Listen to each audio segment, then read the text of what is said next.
नमस्कार दोस्तों। भाग्य, जिसे हर कोई स्वीकार करता है, लेकिन एक ऐसा शख्स है जो इसे चुनौती देने निकला है। वह है विपिन, जिसकी नींव अब चट्टान की तरह अडिग हो चुकी है।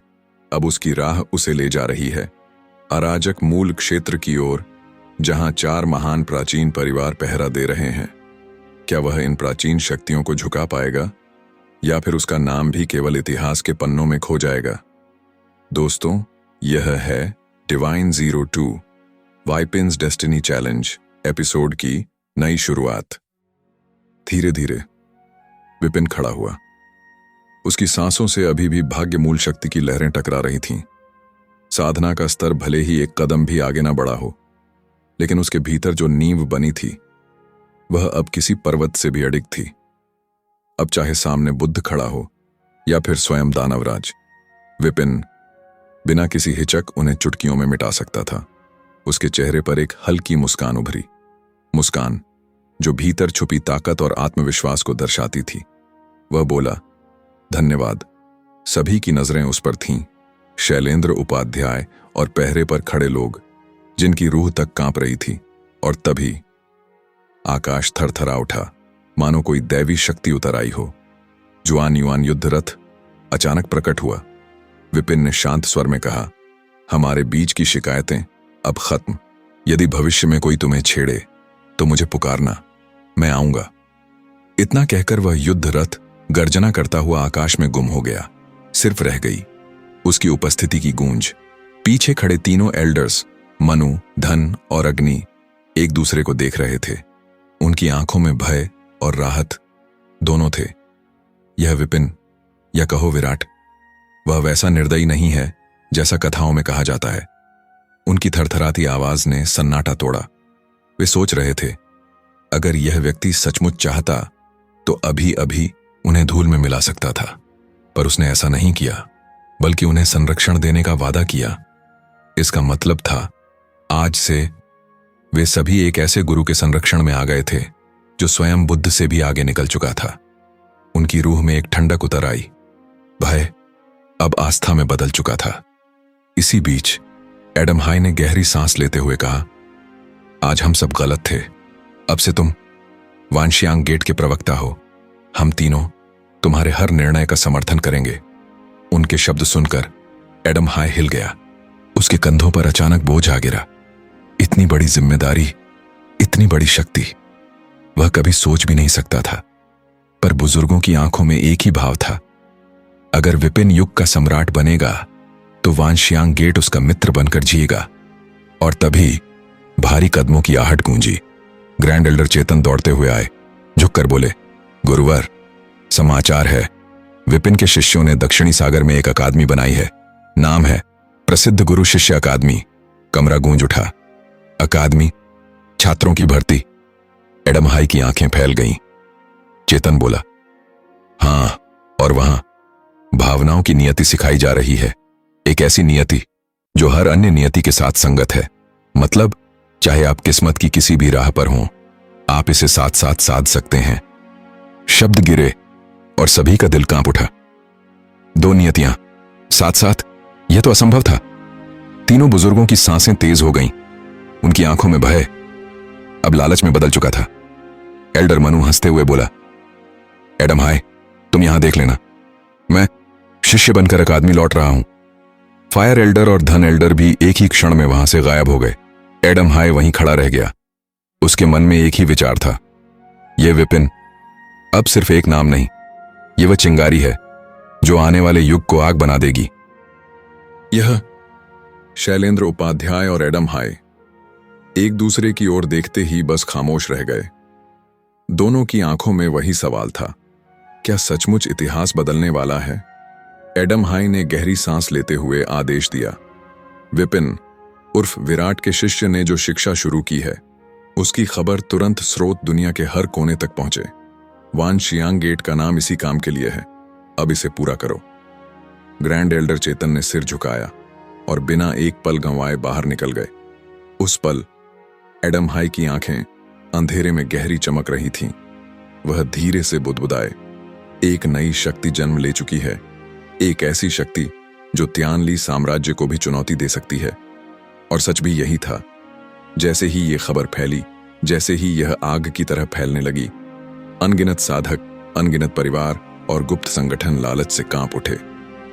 हर कोई जानता था, अगर यह अकादमी कायम रही, अगर यह मशाल बुझी नहीं, तो यह सिर्फ साम्राज्य की बराबरी नहीं करेगी, बल्कि उसे पार कर जाएगी। इसी बीच वानश्यांग गेट की प्राचीन पुस्तकालय की धूल भरी किताबों से एक और रहस्य उभरा। अराजक मूल क्षेत्र। रिकॉर्ड के अनुसार यह स्थान प्रथम श्रेणी का स्वर्गीय अधिदेश दिव्य क्षेत्र था। किसने बनाया, क्यों छोड़ा गया, कोई नहीं जानता। बस इतना दर्ज है, इसकी गहराई में उतरने वाला कभी वापस नहीं लौटा। इसीलिए इसके द्वार को सील कर दिया गया। और सील किसने की थी?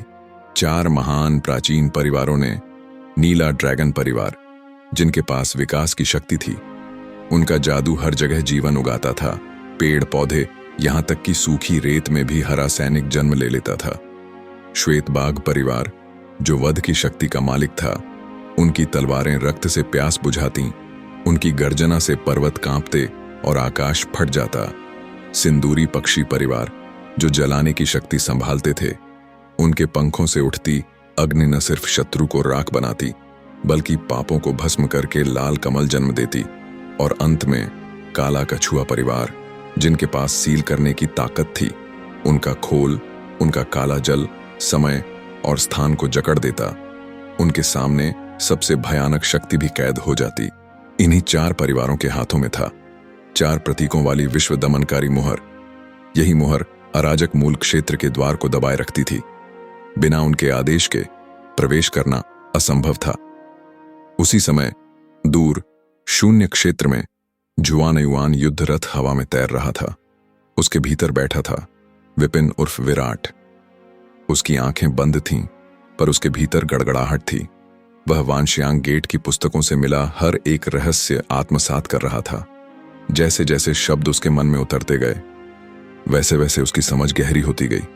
उसे अब एहसास हुआ कि यह दुनिया कितनी विशाल है और कितने रहस्य उन पर छिपे हैं। 4 प्राचीन परिवारों का इतिहास, उनका उदय और फिर उनका अचानक एकांतवास चुनना, सब उसी अराजक भाग्य के कारण था। वह भाग्य जो अब खुद उस पर थोप दिया गया था। विराट की मुट्ठियां कस गईं, उसकी सांस भारी हो उठी। तो यही है वह श्राप, वही आदेश जिसने अनगिनत स्वर्गीय अधिदेशों को मिटा दिया। एक समय था जब सिर्फ 8 नहीं, बल्कि दर्जनों प्रथम श्रेणी के स्वर्गीय अधिदेश थे। हर जगह प्रतिभाएं थीं, हर जगह दैत्य, देवता और अमर योद्धा। हर कोई अपने युग का सम्राट बनने का सपना देखता था। लेकिन फिर कुछ ऐसा हुआ जिसकी कहानी आज तक कोई नहीं समझ सका। स्वर्ग और पृथ्वी का संतुलन टूट गया और उसी दिन अराजक भाग्य का स्वर्गीय आदेश उतरा। उसने हर उस शक्ति को कुचल दिया जो उसके खिलाफ थी। जो नहीं झुके वो मिटा दिए गए, और जो बचे उन्होंने चुपचाप झुककर अपनी नियति स्वीकार कर ली। अब केवल 8 अधिदेश बचे थे, बाकी सब इतिहास की राख बन गए। विराट की आंखें खुलीं, उनमें एक आग थी। उसका दिल कह रहा था, अगर ये अराजक भाग्य मुझे रोकना चाहता है तो मैं वही बनूंगा जो इसे तोड़ेगा, चाहे इसके लिए पूरी दुनिया से टकराना क्यों ना पड़े। और उसी पल युद्ध रथ हवा में गड़गड़ाया, मानो खुद आसमान विराट के संकल्प से कांप उठा हो। आकाश में जुआन युआन युद्ध रथ बिजली की तरह दौड़ रहा था। उसके भीतर बैठे विराट की आंखें सिकुड़ी हुई थीं। उसके चेहरे पर गंभीरता और सोच की गहराई साफ झलक रही थी। उसने धीमे स्वर में खुद से कहा, अगर मेरे पास स्वर्ग पथ लाइब्रेरी ना होती तो शायद मैं पिछली घेराबंदी में अब तक जीवित न रहता। वह अराजक भाग्य का स्वर्गीय आदेश मेरी शक्ति को पूरी तरह समाप्त कर देता। न शक्ति की पुनः पूर्ति, न ही कोई मार्ग बचाने का। कुछ पल तक उसने गहरी सांस ली। यही सत्य था। वह जीवित था, सिर्फ इसलिए नहीं कि भाग्य कमजोर था, बल्कि इसलिए कि उसके पास 2 अद्वितीय साधन थे, निलंबित दुनिया और स्वर्ग पथ लाइब्रेरी। 2 ऐसे साधन जिन्हें देखकर देवता भी ईर्ष्या करते। विराट के भीतर विचारों का तूफान उमड़ा। प्राचीन रहस्य, इनका पीछा करना अभी मेरे लिए निरर्थक है। सबसे पहले मुझे यह सीखना होगा कि उस अराजक मूल क्षेत्र में प्रवेश कैसे किया जाए। उसने अपनी सोच को कड़ा कर लिया, क्योंकि अतीत का पीछा करना व्यर्थ था। वह तो शब्दों का जाल था, एक मृग तृष्णा। सच्चाई सिर्फ वर्तमान में थी। रथ भीतर से धीरे धीरे गूंज उठा। विराट के मन में किताबों के पन्ने चमकने लगे, जैसे कोई अदृश्य पुस्तकालय उसके विचारों में उतर आया हो। वह एक एक कर पन्ने पलटता गया। उसके मन में एक किताब चमकी, 4 महान छिपे हुए परिवारों की विस्तृत व्याख्या। वह पढ़ने लगा। शक्ति 4 ध्रुवों में विभाजित है, जो 8 दिशाओं की रक्षा करती है। नीला ड्रैगन पूर्व दिशा पर शासन करता है, जीवन और निरंतर विकास की शक्ति को नियंत्रित करता है। श्वेत बाघ पश्चिम दिशा पर अधिकार करता है, संहार और निर्णायक कार्रवाई की शक्ति का स्वामी है। सिंदूरी पक्षी दक्षिण दिशा का रक्षक है, वह दहन और शुद्धिकरण की शक्ति को धारण करता है। और काला कछुआ उत्तर दिशा का प्रहरी है, जो गहन शांति और रक्षा की शक्ति से समय और स्थान को कैद कर लेता है। विराट की भौहें हल्की सिकुड़ गईं। उसने मन ही मन सोचा, तो ये चारों परिवार अलग अलग दिशाओं में नहीं रहते, बल्कि एक ही स्थान पर, स्वर्गीय चरम पर्वत पर। उसकी आंखों में चमक दौड़ गई। स्वर्गीय चरम पर्वत, यही तो रास्ता है। अगले ही पल जुआन युद्ध रथ गरजा और शून्य से निकलकर बिजली की लकीर बन गया। कुछ ही क्षणों में विराट एक विशाल पर्वत के तल पर खड़ा था। पर्वत की चोटी आकाश को भेदती हुई खड़ी थी। बादल उसके चारों ओर लिपटे हुए थे और उसके तल पर सैकड़ों लोग एकत्र थे।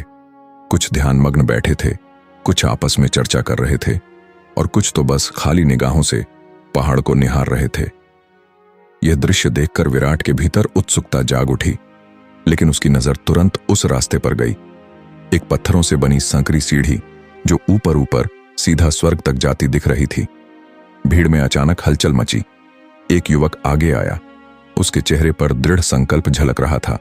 उसने कदम बढ़ाया और जैसे ही पत्थर की पहली सीढ़ी पर रखा, भिन्न आकाश से एक दमनकारी शक्ति उतरी, इतनी भारी मानो हजारों सेनाएं एक साथ उसकी आत्मा पर टूट पड़ी हों। युवक के कंधे कांपने लगे। फिर भी उसने दूसरे कदम पर पांव रखा, फिर तीसरा, लेकिन चौथे कदम पर पहुंचते ही उसके मुंह से रक्त की धार निकली। वह सीढ़ियों से लुढ़कता हुआ नीचे गिर पड़ा। भीड़ में सन्नाटा छा गया। उसका नौकर भागा और तुरंत उसे औषधि पिलाई। धीरे धीरे युवक की सांसें सामान्य हुईं और तभी उसकी आंखों में पागलपन भरी चमक जाग उठी। वह हंसने लगा। हाँ हाँ, समझ गया, यह दांव का दबाव है, आत्मा को शांत करने का मार्ग। वह वहीं बैठ गया और आंखें मुंह कर बुदबुदाने लगा, मानो उसे कोई दिव्य अनुभूति मिल गई हो। यह सब देख विराट के होंठों पर हल्की मुस्कान आई, लेकिन उसके भीतर गंभीरता और बढ़ गई। उसने सोचा, तो यही है 4 महान परिवारों का मार्ग। यह कोई साधारण चढ़ाई नहीं, बल्कि आत्मा की परीक्षा है। हर कदम, हर सांस मानो अनगिनत प्रतिभाओं से सीधी टक्कर। उसने सीढ़ियों की ओर कदम बढ़ाए। भीड़ की निगाहें उसकी ओर घूमी। कौन है यह? अजनबी लगता है। उसका आत्मविश्वास कुछ अलग है।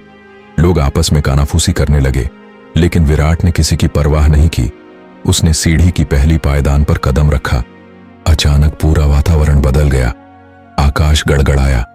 उसकी आत्मा पर एक प्रचंड दबाव टूट पड़ा। उसके कानों में आवाज गूंजी, तुम कौन हो? तुम्हारा दांव क्या है? विराट ने आंखें मूंद दी। उसकी चेतना में स्वर्ग पथ लाइब्रेरी के पन्ने चमकने लगे। हर पन्ना, हर अक्षर उसकी आत्मा को स्थिर कर रहा था। उसने भीतर ही भीतर उत्तर दिया, मेरा दांव है स्वतंत्रता। कोई भाग्य, कोई आदेश मुझे बांध नहीं सकता। जैसे ही यह शब्द गूंजे, दबाव अचानक हल्का हो गया। विराट ने दूसरा कदम रखा। भीड़ स्तब्ध थी। जिस दबाव ने अभी अभी एक युवक को लहूलुहान कर दिया था, वही दबाव इस अजनबी को रोक भी नहीं पा रहा था। लोग फुसफुसाने लगे, कौन है यह? किसी महान परिवार का वारिस या कोई छिपा हुआ दैत्य? विराट बिना रुके आगे बढ़ता गया। तीसरी, चौथी, 5वीं पायदान। हर कदम पर दबाव दोगुना होता गया। उसके मस्तिष्क में आवाजें गूंजने लगीं, तुम्हें नहीं चढ़ना चाहिए, यह मार्ग तुम्हारे लिए नहीं है, भाग्य तुम्हें नष्ट कर देगा। लेकिन विराट ठहरा। उसकी आंखें लाल हो गईं। उसके भीतर से आवाज निकली, भाग्य मेरा मालिक नहीं, मैं अपना रास्ता खुद तय करता हूं। 7वीं पायदान पर पहुंचते ही उसके माथे से रक्त की बूंदें टपकने लगीं। आत्मा पर इतना भारी दबाव कि शरीर उसका साथ छोड़ रहा था, लेकिन उसकी आंखें अब भी स्थिर थीं, जैसे लौह दीवार हो। भीड़ अब खामोश थी। हर कोई जान चुका था, यह साधारण युवक नहीं, यह कोई है जो भाग्य को ललकारने आया है। 8वीं पायदान। जैसे ही विराट ने कदम रखा, पूरा आकाश गूंज उठा। दबाव अब ऐसा था मानो स्वर्ग और धरती दोनों उसकी छाती पर टूटकर गिर गए हों। उसकी हड्डियां चटकने लगीं, शरीर कांप उठा, खून उसके होंठों से टपक पड़ा। भीड़ में खड़े लोग अब हाँफने लगे, जैसे खुद उन पर दबाव पड़ रहा हो। एक वृद्ध साधक कांपती आवाज में बोला, नहीं, असंभव है। 8वीं पायदान। 100 सालों में किसी ने भी 8वीं पायदान पर कदम नहीं रखा, और ये युवक, ये कैसे संभव है? विराट की सांसें भारी हो रही थीं। उसकी दृष्टि धुंधली होने लगी, लेकिन उसकी आत्मा अडिग थी। उसके भीतर एक और आवाज गूंजी। यह उसकी आत्मा की गहराई से निकली थी, विराट, याद रख, यह सिर्फ एक सीढ़ी नहीं, यह भाग्य के खिलाफ तेरी पहली लड़ाई है। अगर यहां हार गया तो पूरी उम्र गुलाम बनकर जिएगा। वह लड़खड़ाया, लेकिन रुकना मना था। उसने अपनी मुट्ठियां भींची। 8वीं पायदान पर उसका पूरा शरीर खून से भीग गया, लेकिन उसने अपनी आंखें बंद की और दांत भींचते हुए एक और कदम उठाया। 9वीं पायदान। उस क्षण पूरा आकाश फट गया। बिजलियां गिरी, धरती दरक गई, भीड़ चिल्ला उठी, नहीं, यह आत्महत्या है। लेकिन विराट अडिग खड़ा रहा। उसकी छाती से अचानक प्रकाश फूट पड़ा। वह प्रकाश साधारण नहीं था, वह उसके आत्मा बीज का स्वरूप था। लाल और सुनहरी किरणें उसके चारों ओर घूमने लगीं। अब दबाव उसकी परीक्षा नहीं ले रहा था, बल्कि उसकी शक्ति को मान्यता दे रहा था। और फिर उसने 10वीं पायदान पर कदम रखा। भीड़ मौन हो गई, हर आंख चौड़ी थी, किसी की सांसें रुक गई थीं, क्योंकि 10वीं पायदान तक पहुंचने का अर्थ था भाग्य के विरुद्ध विद्रोह। अब विराट खून और प्रकाश से नहाया खड़ा था। उसकी आंखों में अग्नि जल रही थी। वह बुदबुदाया, भाग्य चाहे जितना भी भारी क्यों ना हो, मुझे झुका नहीं सकता।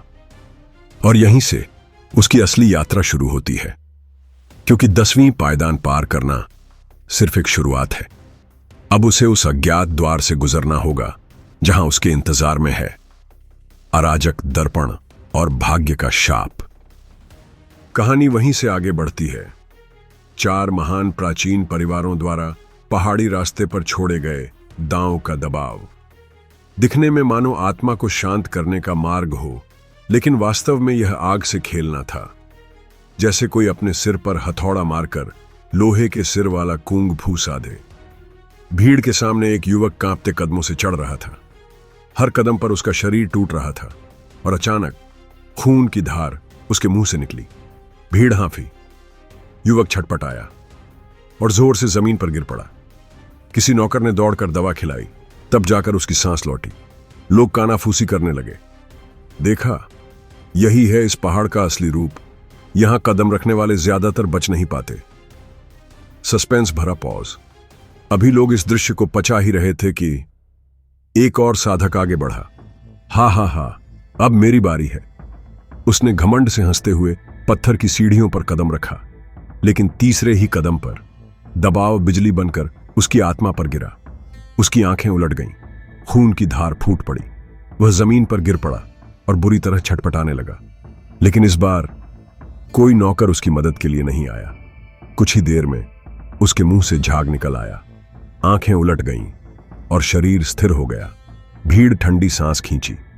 किसी ने चिल्लाकर कहा, एक और मर गया, इसे फेंक दो। 2 कल्टीवेटर आगे आए। उन्होंने शव को पकड़कर बेरहमी से घसीटा और पहाड़ से नीचे फेंक दिया। वाह! लाश उल्का बनकर गिरी और नीचे सागर में मौजूद एक विशाल मछली जानवर ने उसे पूरा निगल लिया। लोगों ने एक दूसरे की ओर देखा। चेहरे पर डर और आदत दोनों झलक रहे थे, मानो यह सब रोजमर्रा का नजारा हो। फिर धीरे धीरे वातावरण बदलता है और तभी भीड़ में से कई आवाजें उठीं। तुम्हें दिशा गलत समझाई जा रही है। नहीं, मेरा तरीका सबसे प्रामाणिक है। 9, 98 डेस्टिनी प्लेट में आत्मा शांत करने की विधि सीखो। बकवास है। पहाड़ पर चढ़ने के लिए साधना त्यागनी पड़ती है, फिर साधना को नियंत्रित करने की बात कैसी? साफ ठगी है। नहीं, मेरे पास एक हथियार है। यह शरीर के सिर्फ एक हिस्से को संयमित करता है, जैसे ड्रैगन और भाला। यह तरीका सुरक्षित है। भीड़ में हलचल मच गई। लोग पैसे देकर विधियां खरीद रहे थे, कुछ ठग बनकर गुमराह कर रहे थे और कुछ जानबूझकर मौत के खेल में लोगों को धकेल रहे थे। विराट यह सब देख रहा था। उसकी आंखों में ठंडक थी। वह धीरे से बुदबुदाया, छ, इतने लोग, इतने लालच, इतने भ्रम, और सच यह है कि रास्ता सबके सामने है, फिर भी सब धोखे में पड़े हैं। साउंड, कदमों की आहट। वह आगे बढ़ने ही वाला था कि अचानक एक युवक ने उसका रास्ता रोक लिया। रुको, अगर पहाड़ पर चढ़ना है तो लाइन में लगो। विराट ने चारों ओर देखा। लोग बिखरे हुए थे, कोई बैठा, कोई खड़ा, कोई लेटा। कहीं भी कतार जैसी स्थिति नहीं थी। उसने हल्की मुस्कान से कहा, ऐसा लगता तो नहीं कि यहां कोई कतार लगी है। युवक ठठाकर हंसा, तुम्हें क्या पता, यहां सब बारी बारी से चलते हैं। अगर तुम अभी गए तो दूसरों का क्रम टूटेगा। तुम्हें इंतजार करना होगा, कम से कम 3 दिन। उसने आगे कहा, बेशक ये 3 दिन तुम्हारे लिए व्यर्थ नहीं होंगे। तुम इन वरिष्ठों से दाव का विरोध करना सीख सकते हो। बात बस इतनी है, इसके लिए तुम्हें नियति की प्लेट चुकानी होगी। विराट की आंखें ठंडी पड़ गईं। उसने सिर हिलाया। कतार में लगना, पैसे देकर सीखना, मुझे इसकी जरूरत नहीं है। पृष्ठभूमि संगीत ऊंचा होता है। अचानक उसने अपना सिर उठाया और उसकी आवाज गड़गड़ाहट की तरह गूंजी। भावनाओं के भाग्य का विपिन दांव के भाग्य के 4 महान परिवारों से मिलने आया है। मेरे आगमन की घोषणा करो। आवाज इतनी प्रबल थी कि बादलों को चीरती हुई चारों ओर गूंज गई। भीड़ सन्न रह गई। कुछ पल की चुप्पी के बाद ठहाके फूटे। हाँ, घोषणा, तुम खुद को क्या समझते हो? स्वर्ग और धरती की विशालता से अनभिज्ञ मूर्ख यहां हंगामा मचाने आया है। आखिरी जो आया था उसे पीट पीट कर मांस की टिकिया बना दिया गया और मछलियों को खिलाने के लिए समुद्र में फेंक दिया गया। किसी ने आंखें सिकोड़कर कहा, रुको विपिन, ये नाम सुना सुना सा लग रहा है। कुछ दिन पहले जब मैं पहाड़ से नीचे गया था, किसी ने इसका जिक्र किया था। दूसरा हंसा। तो क्या हुआ अगर नाम सुना है? क्या तुम्हें सच में लगता है कि 4 महान परिवार इसमें रुचि लेंगे? उसने जोर से दहाड़ा। सच कहूं तो अगर परिवारों ने इस पर ध्यान दिया तो मैं अपना लिंग काटकर भून कर तुम्हें खिलाऊंगा। भीड़ ठहाकों से गूंज उठी। विराट मुस्कुराया। उसने ठंडी निगाह डाली और बस इतना कहा, नहीं धन्यवाद, यह बदबूदार है। भीड़ हंसी से फट पड़ी थी। हर कोई इस युवक को मूर्ख समझ रहा था, लेकिन सिर्फ विराट की आंखें अलग थीं, स्थिर, ठंडी और भीतर छिपी आग से भरी हुई। भीड़ की खिल्ली, अरे सुनो सुनो, यह कह रहा है कि 4 महान परिवारों को बुलाओ। हा, लगता है मरने का शौक है इसे। छोटे कीड़े जैसे लोग भी आजकल गड़गड़ाहट की बात करते हैं। लोग पत्थर उठाकर उसकी ओर फेंकने लगे। कुछ ने गालियां दी, कुछ ने कहा, अरे इसे भी समुद्र की मछलियों का भोजन बना दो। लेकिन विराट हिला तक नहीं, मानो यह सब उसके लिए अस्तित्वहीन हो। दबाव का बदलना, और तभी आकाश से अजीब कंपन हुआ। दांव का दबाव, जो अब तक बेतरतीब था, अचानक सीधा विराट पर केंद्रित हो गया। भीड़ चौंक गई। किसी ने दहशत में कहा, यह क्या? दांव खुद से चुन रहा है। पर्वत की सीढ़ियां काली रोशनी से चमक उठी। हर पत्थर, हर दरार से एक एक छाया निकली। वो छायाएं तलवारों, ड्रैगनों और प्राचीन योद्धाओं की शक्ल में थीं। सैकड़ों आत्माएं विराट को घेर कर दहाड़ने लगीं। विराट का कदम, विराट ने लंबी सांस ली और धीरे धीरे पहला कदम बढ़ाया। धमाका, जैसे ही उसने पहला कदम रखा, जमीन कांप उठी। छायाओं की सेना उसके चारों ओर चिल्लाई, लेकिन अगले ही पल उनकी चीखें दब गईं, क्योंकि विराट के कदमों से निकली शक्ति ने उन्हें मिट्टी की तरह रौंद दिया। भीड़ में सन्नाटा छा गया। लोग हक्के बक्के रह गए। ईर्ष्या और डर। किसी ने बड़बड़ाया, नहीं, यह तो संभव ही नहीं। इतनी भारी दांव की परीक्षा और यह ऐसे पार कर रहा है। एक बुजुर्ग साधक खड़ा हो गया। उसकी आंखें डर से चौड़ी थीं। यह लड़का, यह कोई साधारण आत्माधारक नहीं, यह तो शापित भाग्य का वाहक है। भीड़ की प्रतिक्रिया, अब तक हंसने वाली भीड़ धीरे धीरे चुप हो गई। उनकी हंसी में अब डर की झलक आ गई थी। कुछ ने दूरी बना ली, कुछ ने सिर झुका लिया, लेकिन वही युवक जिसने पहले कतार की बात की थी, वह क्रोध से भर उठा। उसने तलवार खींची और चिल्लाया, नकली, यह सब दिखावा है। अगर तू सच में इतना ताकतवर है तो मुझसे भिड़। पहली भिड़ंत तलवार बिजली की तरह विराट पर गिरी। भीड़ चीख उठी, लेकिन विराट ने सिर्फ अपनी 2 उंगलियां उठाईं। तलवार बीच हवा में रुक गई। उसके आसपास का दबाव जम गया। फिर उसने हल्के से फूंक मारी। धम! तलवार टुकड़ों में बिखर गई और वह युवक चीखते हुए हवा में उलटा जा गिरा। विराट की घोषणा। विराट ने ऊपर आकाश की ओर देखा। उसकी आवाज फिर गड़गड़ाहट बनकर गूंजी, 4 महान परिवारों को संदेश दो। विराट यहां खड़ा है। अगर उनमें साहस है तो नीचे आकर मेरा सामना करें। भीड़ की घबराहट यह सुनते ही लोग बिखरने लगे। कुछ ने कहा, पागल है यह, मरने का न्योता दे रहा है। लेकिन अगर परिवार सच में आ गए तो? आकाश का फटना, और जैसे ही यह कहा गया, आकाश से 4 अलग अलग दिशाओं में बिजली गिरी। चारों दिशाओं से अलग अलग आभा फैलने लगी। पूर्व से आई थी ज्वालाओं की अग्नि, पश्चिम से आई बर्फ की ठंडक, उत्तर से वायु की गति, दक्षिण से धरती की भारीपन। भीड़ ने सांस रोक ली। किसी ने कांपते स्वर में कहा, वे आ रहे हैं, चारों महान परिवारों के दूत। क्लिफहैंगर। विराट मुस्कुराया। उसकी आंखों में ज्वाला भड़क रही थी। आखिरकार असली खेल शुरू हो रहा है। भीड़ के बीच अचानक सन्नाटा फैल गया। विपिन की गर्जती आवाज अभी भी सबके कानों में गूंज रही थी। जो लोग साधना में मग्न थे, उन्होंने भी ध्यान भंग कर ऊपर देखा, मानो पूरा वातावरण ठहर गया हो और सबकी निगाहें उसी पर टिक गईं। कुछ लोग बड़बड़ाए, ये लड़का आखिर है कौन? इतनी बेधड़क आवाज, कहीं मौत को बुलावा तो नहीं दे रहा?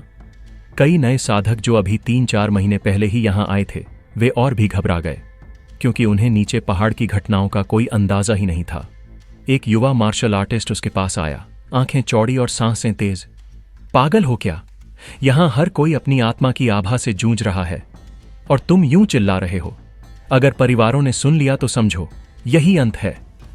वह घबराकर पलटा और भाग गया, जैसे मौत को छूकर निकल आया हो। धीमी गड़गड़ाहट की ध्वनि, और फिर आसमान फटा। घने बादल चीरते हुए पहाड़ की छोटी से एक काली रेखा सी नीचे गिरी। पलकों में वो रेखा साफ हुई और सामने प्रकट हुई एक भव्य रथ नहीं, वो एक नीली जेड से बनी अद्भुत गाड़ी थी, जिस पर बैंगनी चमक बह रही थी। उसकी आभा से ही लगता था मानो स्वर्ग का कोई द्वार उतर आया हो। भीड़ हाँफ उठी। किसी ने चीख कर कहा, बैंगनी गाड़ी, नीली जेड की गाड़ी, ये तो 4 महान परिवारों की सर्वोच्च शाही सवारी है। फुसफुसाहटें बढ़ीं। नहीं, 7 दिन पहले तियानली साम्राज्य का युवराज अर्जुन यहां आया था। उसे तो पैदल ही ऊपर चढ़ने को कहा गया था।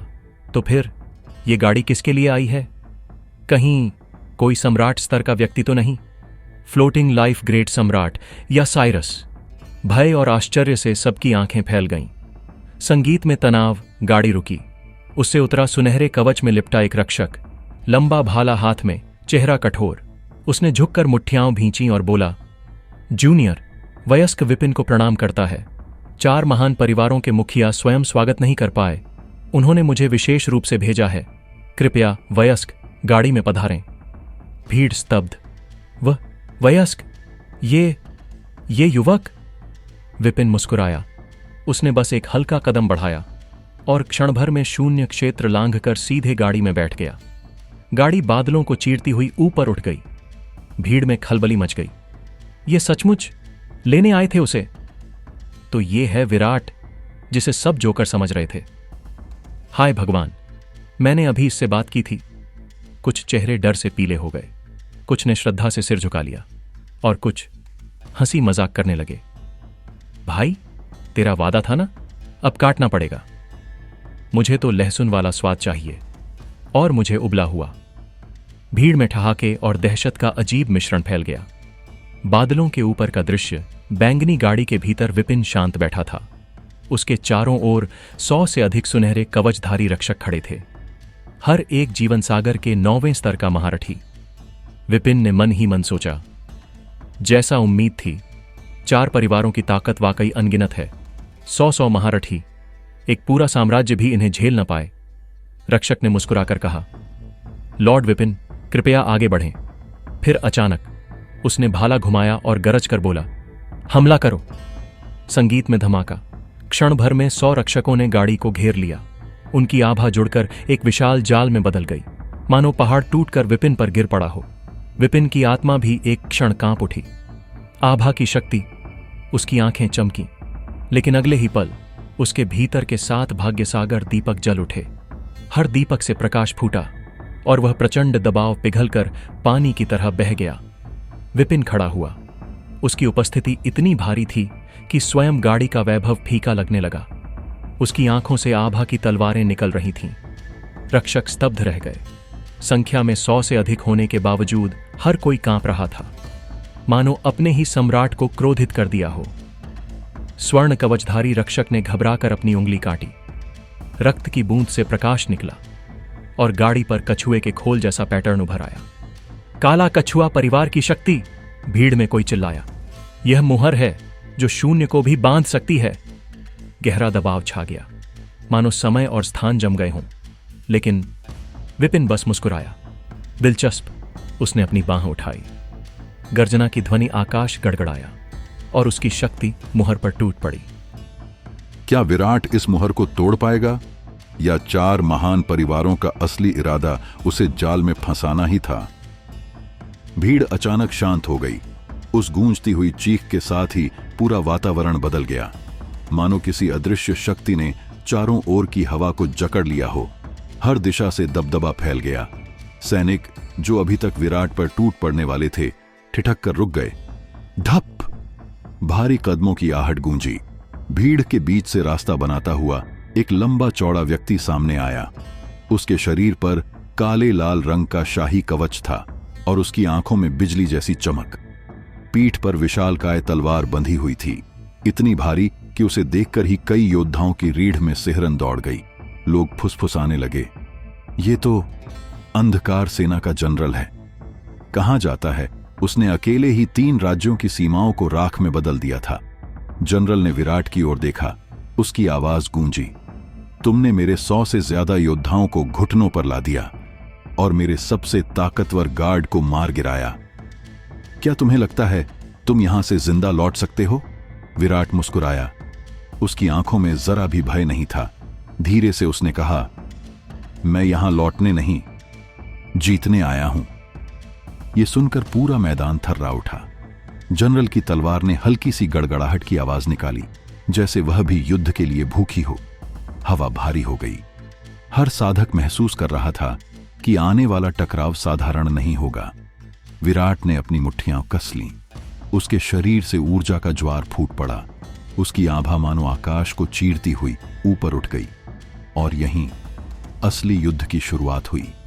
तलवार और मुट्ठी के बीच टकराव होने ही वाला था, जहां तय होगा कौन है भाग्य का असली मालिक। हवा में लपटों की तरह कंपन होने लगा। भीड़ अब चुप थी। हर आंख इस टकराव पर टिकी थी। पहला वार, जनरल की तलवार आसमान को चीरती हुई नीचे गिरी। उस वार से हवा फट गई, जमीन चटक गई। आसपास खड़े लोग कई कदम पीछे हट गए। लेकिन विराट, उसने अपनी हथेली आगे बढ़ाई। उसकी हथेली और तलवार टकराई। धम! शोर ऐसा मानो पूरा आकाश टूट गया हो। झटके से कई सैनिक उड़कर दूर गिरे। विराट एक कदम पीछे खिसका। खून उसके होंठों से टपका, लेकिन उसकी आंखें अब भी स्थिर थीं। उसने बुदबुदाया, यह ताकत बस शुरुआत है। मेरा असली इरादा भाग्य को तोड़ना है। जनरल गुर्राया। उसकी तलवार से और भी भयंकर ऊर्जा निकलने लगी। भीड़ को अब महसूस हुआ, यह लड़ाई साधारण नहीं, यह तो देवताओं का युद्ध है। विराट ने अपनी दोनों हथेलियां कस लीं। उसकी आभा अब आकाश को चीरने लगी, मानो कोई अदृश्य शक्ति उसके चारों ओर जाग रही हो। भीड़ में कोई बुदबुदाया, ये युवक आखिर कौन है? कैसे इसकी आभा स्वर्गीय आदेश को भी चुनौती दे सकती है? और ठीक उसी क्षण विराट गरजा, भाग्य मेरा मालिक नहीं, मैं अपना रास्ता खुद तय करता हूं। उसकी चीख के साथ पूरा मंच हिल गया। जनरल की तलवार और विराट की आभा फिर टकराई। आकाश से गूंजती हुई बिजली, जमीन से उठती हुई अग्नि। पूरा दृश्य मानो किसी प्रलय का प्रतीक बन गया। भीड़ अब समझ चुकी थी, यह युद्ध सिर्फ एक युवक और जनरल का नहीं, यह युद्ध है भाग्य और स्वतंत्र इच्छा का, और यहीं से असली खेल शुरू होता है। आसमान गरज रहा था, धरती कांप रही थी, मानो प्रकृति खुद इस युद्ध की साक्षी हो। विराट और अंधकार सेना का जनरल दोनों आमने सामने खड़े थे। दोनों की आभा इतनी विशाल थी कि साधारण साधक पास खड़े होने की हिम्मत भी नहीं कर पा रहे थे। कई तो पहले ही घुटनों पर गिर गए थे, मानो उनके शरीर उस दबाव को सह ही नहीं पा रहे हों। जनरल ने अपनी तलवार हवा में उठाई। उसकी आंखों में आग और अहंकार था। लड़के, तुमने भाग्य को ललकारा है, अब तुम्हारा शरीर राख और आत्मा धूल बन जाएगी। उसकी तलवार से काले धुएं की लहरें उठीं। आसमान पर एक विशाल छाया बन गई, एक अंधकारमय दानव की आकृति। वह दानव अपना मुंह खोले गरज रहा था, मानो पूरा स्वर्ग निगल जाएगा। भीड़ हिल गई। ये तो जनरल की नरक विनाश कला है। कहते हैं जब यह कला खुलती है तो हजारों आत्माएं तुरंत नष्ट हो जाती हैं। कुछ लोगों ने डर के मारे आंखें बंद कर लीं। कोई इस दृश्य को सह भी नहीं पा रहा था। लेकिन विराट, उसके चेहरे पर अभी भी वही अडिग मुस्कान थी। उसने धीमे स्वर में कहा, तुम सोचते हो अंधकार ही सबसे बड़ी ताकत है? मैं दिखाऊंगा कि रोशनी कैसी होती है। उसके सीने से अचानक एक चमक निकली। वो चमक फैलते ही पूरा मंच रोशन हो उठा, मानो सूर्य अचानक धरती पर उतर आया हो। जनरल की आंखें सिकुड़ गईं। ये शक्ति, ये किसी साधारण साधक की नहीं हो सकती। विराट ने एक कदम आगे बढ़ाया। उसका हर कदम धरती पर बिजली की तरह गूंज रहा था। उसकी हथेलियों में 7 भाग्य सागर दीपक जल उठे। प्रत्येक दीपक से ऐसी लहरें उठीं जिनसे अंधकार डगमगाने लगा। भीड़ में एक बुजुर्ग साधक चीख पड़ा, भाग्य सागर दीपक, वो भी 7 एक साथ। क्या ये वही है जिसके बारे में भविष्यवाणी थी? भीड़ में सनसनी फैल गई। हर कोई जान गया, यह युवक साधारण नहीं, यह उस युग का वाहक है जो भाग्य को तोड़कर नया रास्ता बनाएगा। जनरल गरजा और अपनी तलवार सीधी विराट की ओर झोंक दी। दानव की छाया भी उसके साथ गरजते हुए विराट की ओर लपकी। लेकिन विराट ने अपनी दोनों हथेलियां जोड़कर जोर से कहा, स्वर्गीय जंजीरें टूट जाओ। धम। आकाश में मानो कोई विस्फोट हुआ हो। सूर्य की तरह चमकती लहरें दानव की छाया से भिड़ी। धुएं की परतें चीर दी गईं और अंधकार बर्फ की तरह पिघल गया। जनरल हक्का बक्का रह गया। उसकी तलवार कांप रही थी। उसके कदम डगमगा गए। वो समझ गया, ये युवक उसकी कल्पना से कहीं अधिक ताकतवर है। लेकिन विराट अभी नहीं रुका। उसकी आंखें अब भी अंगारों की तरह जल रही थीं। उसने आकाश की ओर देखा और गरजा, भाग्य मेरा मालिक नहीं, मैं अपना मार्ग खुद बनाऊंगा। उसकी चीख के साथ एक अदृश्य दबाव पूरे क्षेत्र में फैल गया। यह दबाव इतना प्रचंड था कि सिर्फ सुनने वाले साधक भी खून उगलते हुए पीछे गिरने लगे। यह केवल शक्ति नहीं थी, यह था भाग्य की बेड़ियों के खिलाफ विद्रोह। भीड़ अब सन्नाटे में थी। लोगों के होंठ सूख गए थे। हर कोई एक ही सवाल सोच रहा था, क्या सचमुच यह युवक भाग्य को तोड़ देगा? जनरल ने दहाड़ मारी। उसने अपनी तलवार फिर उठाई, लेकिन इस बार उसकी आंखों में संदेह था। उसके हाथ कांप रहे थे। विराट ने उसकी ओर देखा और ठंडी आवाज में कहा, तुम्हारी तलवार अब मुझे छू भी नहीं सकती। उसने अपनी हथेली हवा में उठाई और धीरे से दबाया। धम। जनरल का शरीर जैसे अदृश्य पहाड़ के नीचे दब गया। उसके घुटने कांपने लगे। उसकी तलवार जमीन पर गिर गई और अगले ही क्षण वो घुटनों के बल गिर पड़ा। भीड़ दंग रह गई। अंधकार सेना का जनरल, जो कभी 3 राज्यों को राख कर चुका था, आज एक युवक के सामने झुक गया। विराट ने उसकी ओर देखा। मैंने कहा था, मैं यहां लौटने नहीं, जीतने आया हूं। उसकी आवाज गूंज रही थी, मानो आकाश खुद उसकी गवाही दे रहा हो। और ठीक उसी समय आसमान में गूंज उठा एक और स्वर, गंभीर, गूंजता हुआ, विराट, तुमने हद पार कर दी। आकाश से उतरती हुई छाया। ये कोई साधारण योद्धा नहीं था, यह था 4 महान परिवारों का असली मुखिया। और यहीं पर एपिसोड खत्म होता है। अब सवाल यह है, चारों परिवारों का मुखिया स्वयं सामने आ चुका है।